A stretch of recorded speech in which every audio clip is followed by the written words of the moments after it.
Look at your chest. Look at your wrist. Look at your feet. What do you see? You see a logo. You see two interlocking letters. You see a golden crown. You see a check mark. You think you see status. You think you see power. You think you are broadcasting a signal that says, I have made it. I am a winner. You are hallucinating. I see a price tag on a slave. I see a biological beacon broadcasting a signal of distress so loud it deafens anyone with the instinct to hear it. You are wearing camouflage, but it is a very specific type of camouflage designed for the weak. In the wild, there is a biological phenomenon called Batesian mimicry. There are certain flies, defenseless, slow, edible flies, that have evolved to look exactly like stinging wasps. They paint themselves in yellow and black stripes. They buzz loudly. They mimic the walk of the predator. Why? Because they are terrified. They are meat. Their only defense against being eaten is to lie to the world. Their survival strategy is to scream, "Do not touch me. I am dangerous. I am powerful." But they have no sting. They have no venom. If a real predator calls their bluff,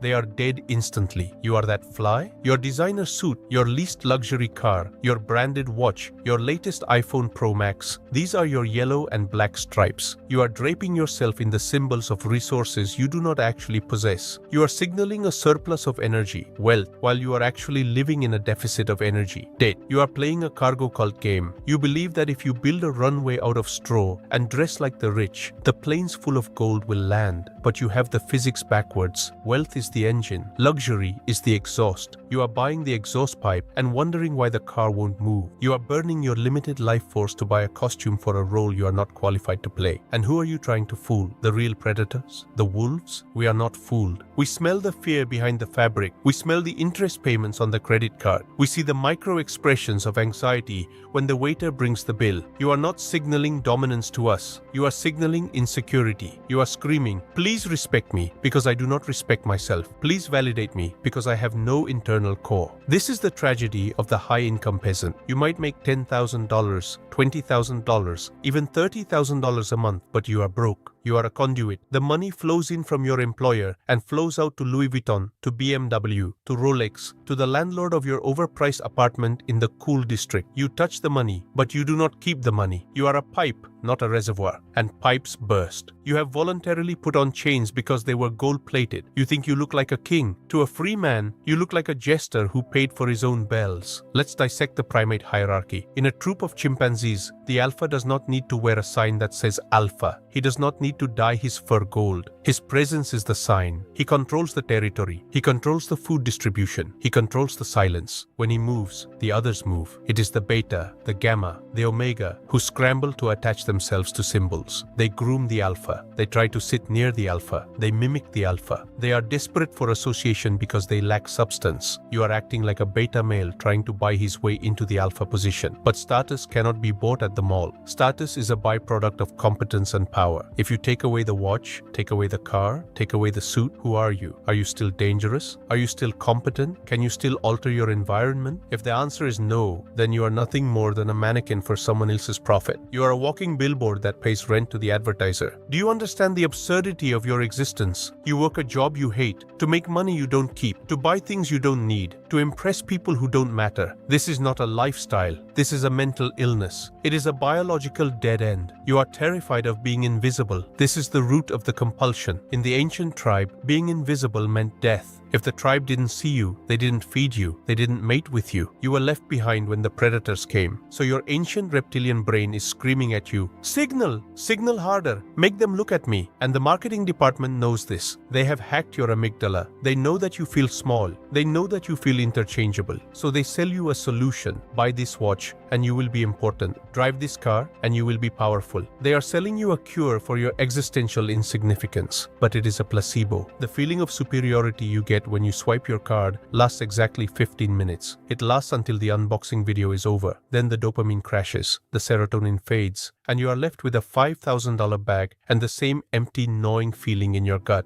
The hole in your soul is still there. So what do? You go back. You buy the shoes next, then the jacket. You are trying to fill a black hole with consumer goods. It will never be full. You are feeding a tapeworm. And the worst part, you are signaling to the wrong audience. You think you are impressing the rich. The rich don't care about your Gucci belt. They know exactly how much it costs, and they know exactly how little that amount means to them. To them, your flex is a rounding error. You are actually signaling lending to the other peasants. You are competing with other broke people to see who can look the least broke. It is a crab bucket competition. "Look at my new sneakers," says one crab, as he is being boiled alive. "Look at my new chain," says the other crab, as the chef adds salt. You are fighting for status in a slaughterhouse. Admit that you are stuck right now. Stop lying to yourself that I just like high quality. No, you like the logo. You like the gaze of others. You are addicted to the validation of strangers. And this addiction is the chain that keeps you tethered to your job. You cannot quit. You cannot take a risk. You cannot tell your boss to go to hell. Why? Because the lease payment is due on the 1st. Because the credit card bill is due on the 15th. You have built a golden cage, locked yourself inside, and swallowed the key. And you call this success? Real power is silent. Real wealth is quiet. The lion does not roar every time it takes a step. It knows it can kill. The billionaire does not wear a t-shirt with the brand of another man on his chest. Why would he advertise for someone else? He is the brand. He wears plain t-shirts. He drives safe, boring cars. He buys assets, not liabilities. He buys freedom, not signals. He understands the fundamental law of the primal code. Looking rich is the enemy of being rich. Every dollar you spend on looking rich is a dollar that cannot work for you. It is a seed you ate instead of planting. You are eating your own harvest before it grows. You are committing auto-cannibalism on your future self.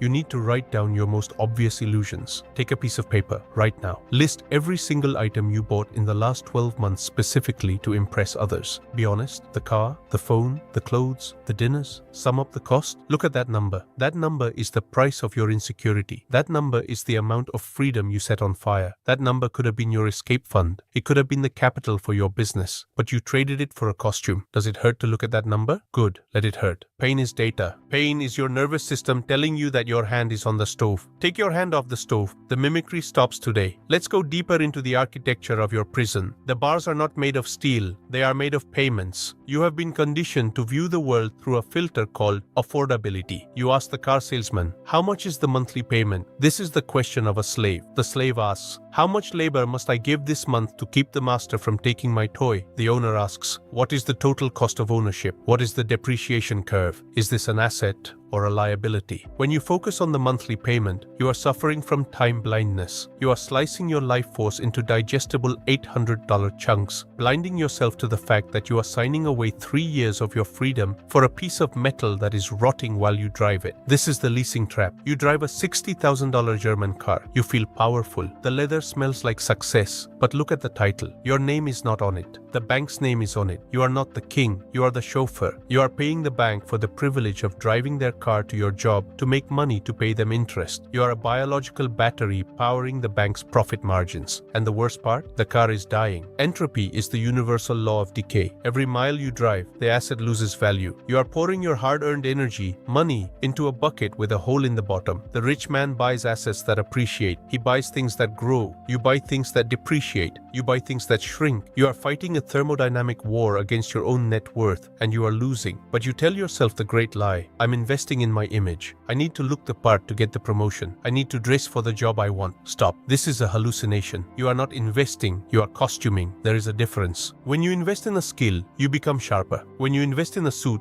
you just become shinier. Do you think the board of directors promotes you because of your watch? No. They promote you based on your capacity to generate revenue or solve problems. If you are incompetent, a $2,000 suit just makes you an incompetent in a suit. In fact, it makes you look suspicious. The alpha smells the desperation. When a low-level employee drives a car nicer than the boss, it signals poor judgment. It signals that this human cannot manage resources. It signals that this human is impulsive. Why would I give you responsibility over the company's capital when you cannot even manage your own? You are signaling high risk, not high status. Now let's look at the darkest part of this signaling game, the mating market. This is where your biological programming betrays you the hardest. You believe that the flex, the car, the VIP table, the designer clothes will attract a high-quality mate. You think you are peacocking, but you are fishing with the wrong bait. Yes, the signal works. It attracts attention. But what kind of attention? You are broadcasting a signal that says, I am a resource node to be mine. I have excess energy and I am willing to give it away for validation. Who responds to that signal? Parasites. You attract scavengers. You attract gold diggers. You attract attract women or men who are looking for a host, not a partner. They do not love you. They love the signal. They love the lifestyle you are renting. And because the relationship is built on a transaction, I provide the luxury, you provide the intimacy. It is doomed. It is biologically unstable. Because the moment the money runs out, the moment the lease is up, the moment you lose that job, the parasite detaches. The tick falls off when the blood stops flowing, and you are left alone, heartbroken, and bankrupt. You blame them? No, blame yourself. You advertised yourself as a wallet. Do not be surprised when you are treated like an ATM. A high-value mate, a true partner, is looking for genetic competence. They are looking for strength, intelligence, grit,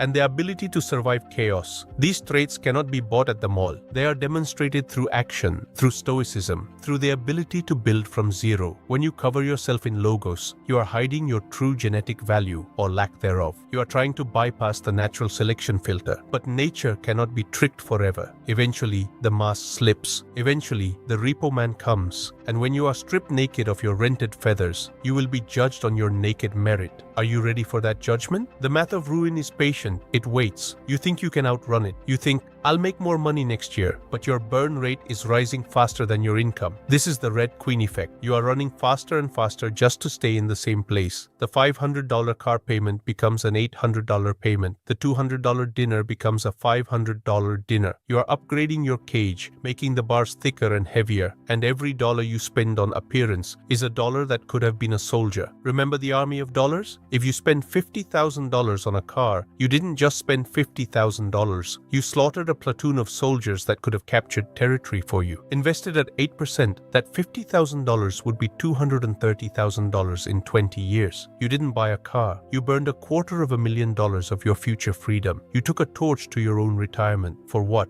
To impress a stranger at a traffic light who will forget you in 3 seconds. To impress a girl who likes the car more than she likes you. To impress a neighbor who is secretly praying for your downfall. This is biological sabotage. You are prioritizing the perception of survival over actual survival. In the wild, a deer that spends all its energy growing massive antlers but forgets to eat dies. The antlers look magnificent, but the body is starving. You are that deer. You are starving your future to feed your ego today, and the winter is coming. The economy does not care about your lease. The recession does not care about your brand loyalty. When the winter comes, the fat assets survive. The feathers, signals, freeze. You are building a house of cards in a wind tunnel. Admit that you are being farmed. The luxury brands are the farmers. You are the cattle. They graze you. They milk you. They tell you, you deserve it. Treat yourself. You only live once. These are slogans designed to disable your critical thinking. Of course, they want you to treat yourself. That is how they transfer wealth from your pocket to their shareholders. Every time you swipe that card for a luxury good, you are transferring your power to Bernard Arnault. You are making him richer and yourself poorer. You are a voluntary slave working to buy your own shackles. We need to break this hypnosis. We need to introduce a new metric for status: net worth versus self-worth. Your net worth is reality. Your wardrobe is fantasy. If your wardrobe is worth more than your investment portfolio, you are a clown. If your car payment is higher than your monthly investment contribution, you are a clown. You are living in an inverted reality. You need to flip the script. The goal is to be asset heavy and signal light. The goal is to be the iceberg. 90% of your mass should be invisible, underwater, dangerous. Only 10% should be visible. Right now, you are all surface. You are an inflatable raft posing as a battleship. One pinprick, one lost job, one medical emergency, and you pop. Stop leasing your self-esteem. The lease is too expensive. The interest rate is your soul. It is time to return the car. It is time to sell the watch. It is time to look in the mirror and ask, without this costume, am I enough? If the answer scares you,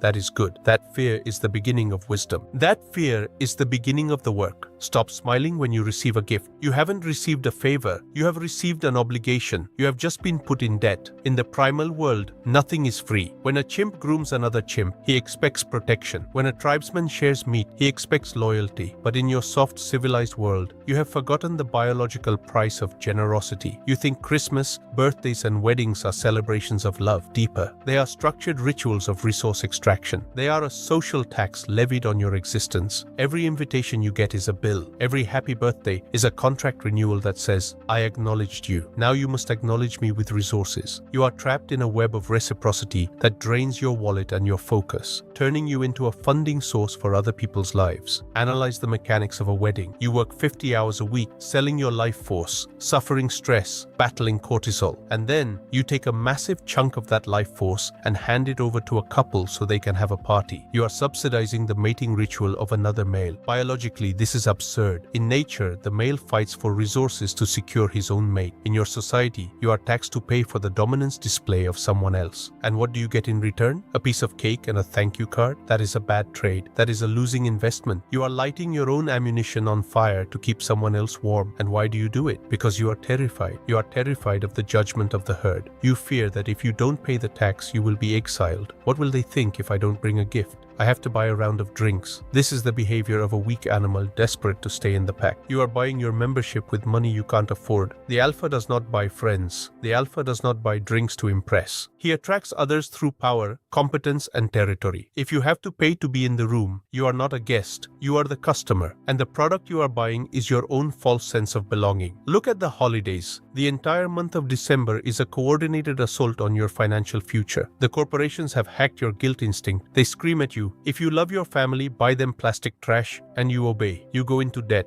You swipe the credit card. You trade your January, February, and March labor to pay for a December dopamine hit that lasts 10 seconds. You are eating your future to feed a marketing campaign. This is not tradition. This is program poverty. You are teaching your children that affection is transactional. You are teaching them that love, consumption. You are infecting the next generation with the virus of scarcity. Now let's talk about the beta provider instinct. I see you buying dinner for women you barely know. I see you paying for her Uber. I see you buying flowers on the first date. Stop it. You are signaling weakness. You are saying, I'm not enough on my own, so I must pay you to tolerate my presence. You are trying to negotiate desire with commerce. Desire cannot be negotiated. It can only be triggered. And nothing triggers a biological no faster than a man who leads with his wallet instead of his character. A high-value woman wants a partner, not a sponsor. A predator wants a challenge, not a meal ticket. When you lead with gifts, you attract scavengers. You attract those who are looking for the weakest animal with the most meat. You attract the financial parasites who will drain you dry and then move on to the next host when your card is declined. Do not be surprised when they leave. You advertise yourself as a utility. When the utility stops working, it is discarded. Write down your most obvious illusions about generosity. List every dollar you spent in the last year on gifts, dinners for others, weddings, and helping out friends. Look at the total. Now imagine that money compounded at 10% for 20 years. That is your freedom you just gave away. That is your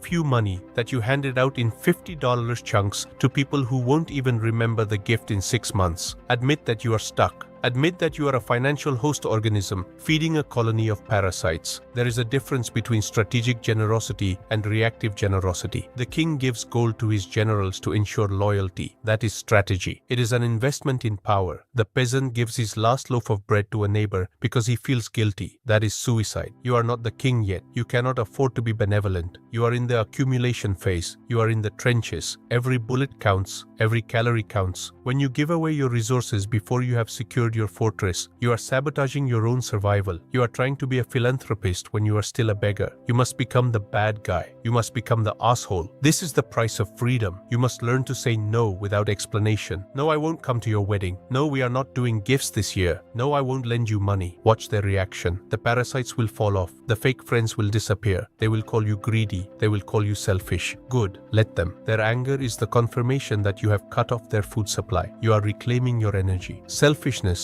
is just a word used by those who want to use you. Reclaim the word. In a world of thieves, locking your door is not selfish. It is essential. Blind repetition of these social scripts is a road to nowhere. You are walking down a path paved with Hallmark cards and empty bank accounts, leading straight to a retirement of regret. You need to break the cycle. But breaking the cycle is painful. It requires you to stand alone at the party with empty hands and a full spine. It requires you to withstand the social pressure that has crushed millions of men before you. Most cannot do it. The urge to please, the urge to conform is too strong. They will read this, nod their heads, and then go buy a birthday present tomorrow because they are weak. You need a plan to survive the social fallout. You need a protocol for zero-based socializing. You need to restructure your relationships based on respect, not transaction. This requires a level of psychological psychological hardness that you currently lack. You have been conditioned to be a nice guy, and the nice guy finishes last because he gives away his prize before the race ends. To kill the nice guy and birth the sovereign man, you might need help. You might need a system. There are structured routes for those who are ready to unplug from the matrix of social obligation. There are frameworks designed to help you hoard resources without losing your soul, to build alliances based on power rather than pity. These systems are not for the sentimental. They are for the pragmatist who understands that his first duty is to his own mission, not to the expectations of his aunt or his co-worker. You can continue to be the Santa Claus of your circle, a fat, jolly man giving away his toys while his own house is cold, or you can be the dragon. The dragon sleeps on his gold not because he is evil, but because he understands the value of the hoard. The gold is his heat. The gold is his armor. The gold is his power to say no to the world. Be the dragon. Burn the invitations. Keep the gold. Your charity starts and ends in your own mirror. Until you are safe, nobody else eats. This is the primal code. Stop paying the tax. Start building the kingdom. Now we arrive at the core of the infection. We have talked about your clothes, your car, and your friends, but those are just symptoms. The disease is in your code. You are biologically wired to be poor. Your DNA is a traitor. Look at your ancestors, not your father or grandfather, but the ones 10,000 years ago. Who survived? The cowards survived. The cautious survived. The ones who hid in the cave when the storm came survived. The ones who took risks. The ones who tried to hunt the mammoth alone. The ones who explored the unknown valley. They died. They were eaten. They fell off cliffs. You are the descendant of a long line of frightened primates who prioritize safety over conquest. Your brain is optimized for scarcity. It is optimized to conserve energy, avoid pain, and fit into the tribe. It is not optimized for wealth accumulation. Wealth requires risk. Wealth requires innovation. Wealth requires standing out. All of these things trigger your ancient fear circuit. This is why you feel physical pain when you try to invest. This is why you feel nausea when you think about quitting your job. Your amygdala, the lizard brain, is screaming, danger. If you leave the cave, job, you will starve. It is a false alarm. The tiger is not real. The starvation is not real, but the chemical dump of cortisol is real. You are suffering from genetic poverty. Your biology wants you to stay small, stay safe, and stay poor. To become wealthy, you must declare war on your own instincts. You must override millions of years of programming that tells you to play it safe. Society weaponizes this against you. They invented a word to shame the successful predator. They call it greed. They tell you, don't be greedy. Be content with what you have. Money is the root of all evil. This is slave morality. This is a software virus installed by the weak to restrain the strong. Let's look at nature. Is a squirrel greedy because it gathers more nuts than it can eat today? No, it is smart. It knows winter is coming. Is a bear greedy because it eats enough salmon to gain 100 pounds of fat? No, it is preparing. In the primal code, there is no such thing as greed. There is only energy storage. Money is just liquid energy. To say I have enough money is to say I have enough life. It is a lie. You never know how long the winter will last. You never know when the cancer will hit.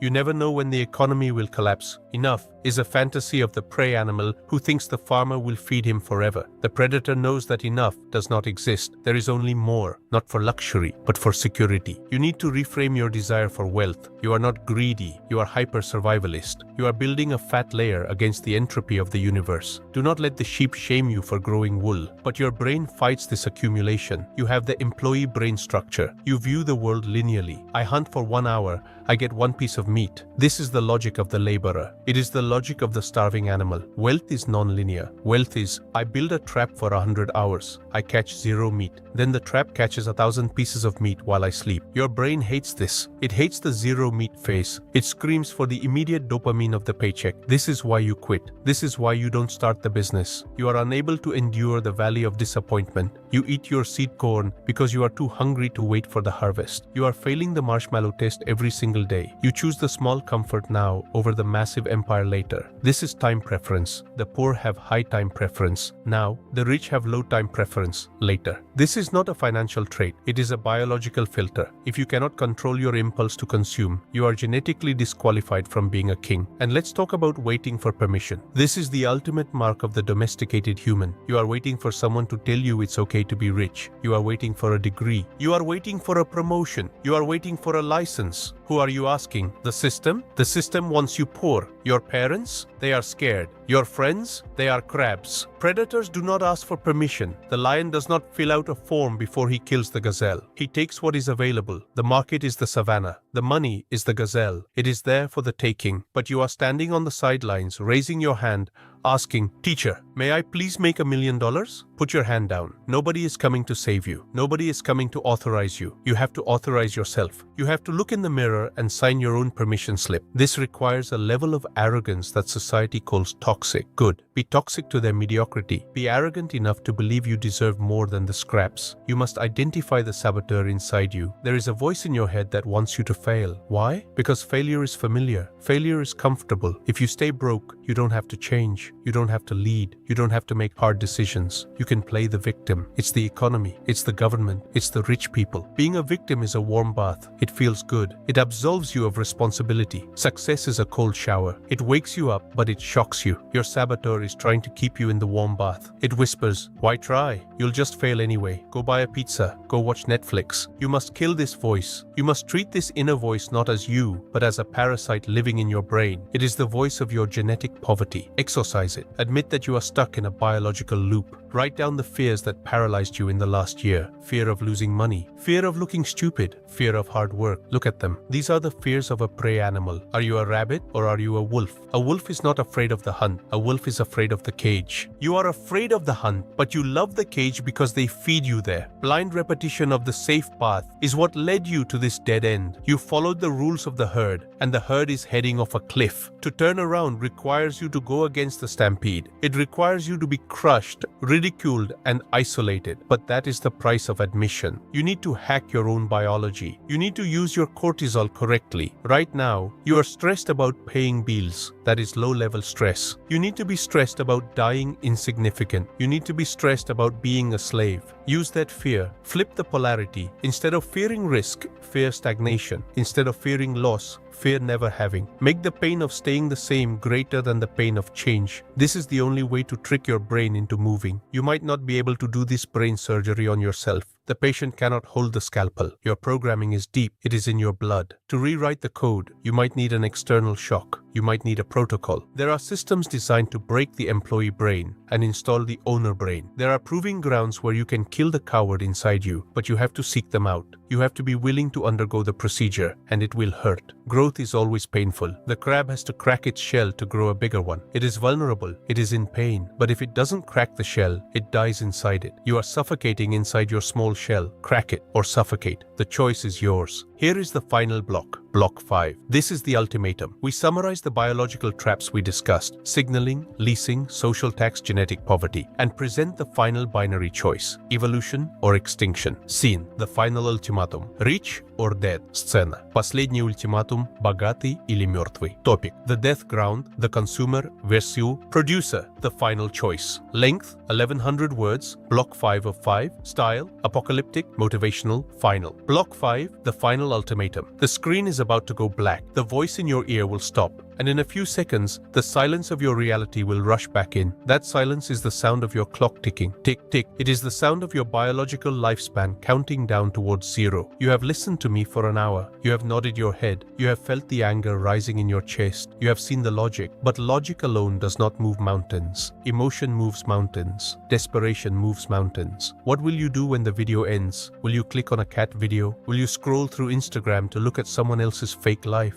Will you numb the pain I just woke up with another hit of cheap dopamine? If you do that, you are not just a coward, you are a tragedy. You are a conscious being choosing to be unconscious. You are a prisoner who sees the open door and chooses to stay in the cell because the bed is warm. You are standing on what military strategists call death ground. Behind you is the life of the high-income peasant. It is a life of quiet desperation. It is a life of wearing Gucci to hide your debt. It is a life of leasing cars to impress people you hate. It is a life of paying the social tax to friends who drain you. It is a life where you are always tired, always anxious, and always one paycheck away from disaster. That life is burning. The bridge behind you is on fire. The middle class is dying. It is being hollowed out by inflation, by AI, by the consolidation of wealth. There is no middle anymore. There is only the top and the bottom. There are the owners and the owned. If you stay where you are, you will slide to the bottom. Gravity will take you there. In front of you is the unknown. It is the dark forest. It is the sleepless nights of the accumulation phase. It is the risk of failure. It is the ridicule of your peers when you sell the car and stop buying rounds at the bar. But on the other side of that forest is the kingdom. On the other side is the ability to wake up when you are done sleeping, not when the alarm screams. On the other side is the ability to look at a price tag and feel nothing. On the other side is the ability to look your family in the eye and say, "You are safe. I built a wall around us that no recession can breach." You have to decide right now who you are. Are you the consumer, the one who eats, the one who watches, the one who fills the pockets of Bernard Arnault and the banks? Or are you the producer, the one who cooks, the one who performs, the one who builds the pockets? There is no middle ground. You are either the predator or the prey. You are either the hammer or the nail. If you do not have a system that makes money while you sleep, you are the nail. You are being hammered by inflation, by taxes, by the demands of others, and you will be hammered until you break. Do not tell me I'm not smart enough. Stupid people get rich every day because they have the guts to act. Do not tell me I'm too old. The market doesn't check your ID. The market checks your value. Do not tell me I don't have time. You have the same 24 hours as the billionaire. You just spend your hours on nonsense. You spend your hours building someone else's dream instead of your own. These are not reasons. These are excuses. These are the lies your amygdala tells you to keep you safe in the cage. The cage is safe, yes, but the cage is where they slaughter the animals. You have a biological imperative to be free. Look at a wolf in a zoo. Look at its eyes. It is pacing. It is neurotic. It is broken. That is you in your cubicle. That is you in your leased BMW. You were designed to conquer. You were designed to solve problems. You were designed to impact your environment. When you suppress that nature to fit into a job description, you get sick. Your soul gets sick. You develop anxiety, depression, chronic fatigue. These are not diseases. They are symptoms of captivity. The only cure is sovereignty. The only cure is ownership. This is your legacy we are talking about. If you do not break the chain of poverty, who will? If you do not stop the cycle of looking rich versus being rich, who will? Do you want your children to inherit your debts? Do you want them to inherit your insecurity? Do you want them to grow up thinking that a logo on a shirt defines their worth? Do you want to look at your son or daughter in 20 years and say, "I could have been free, but I was too afraid to look poor for a few years. I could have built an empire, but I wanted to fit in"? That is a shameful conversation. Do not let that be your future. Be the one who changes the bloodline. Be the one who says, "The poverty stops with me. The signaling stops with me. The slavery stops with me." Be the patriarch. Be the matriarch. Be the origin point. The primal code is not just a philosophy, it is a protocol. I have given you the theory. Stop signaling. Kill the Batesian mimicry. Stop leasing. Own assets, not liabilities. Stop paying the social tax. Starve the parasites. Embrace greed. Store energy for winter. Kill the employee brain. Build non-linear wealth. The code is open source. I just gave it to you. The map is in your hands, but I cannot walk the path for you. You have to take the first step, and the first step is to kill the part of you that is comfortable with being average. Kill the peasant inside you. He is weak. He is scared. He is a liability. Let the owner be born. The sun is going down. The world is changing fast. The easy times are over. The hard times are here. The window of opportunity to build your ark is open, but it is closing. Do not get left behind. Do not be the one drowning when the flood comes, holding onto your designer handbag as a life raft. It won't float. Build the boat. Build the assets. Build the mind. Start tonight, not tomorrow. Tonight. Cancel the subscription. Sell the watch. Cut off the toxic friend. Read the book. Buy the stock. Write the code. Do something, anything, that tells the universe, "I'm no longer playing by the old rules." Do something that scares you. If you are not scared, you are not growing. The video ends here. The distraction ends here. The silence returns. Listen to it. Let it haunt you or let it drive you. The choice is yours. Be a peacock and die, or be a dragon and live. Get to work.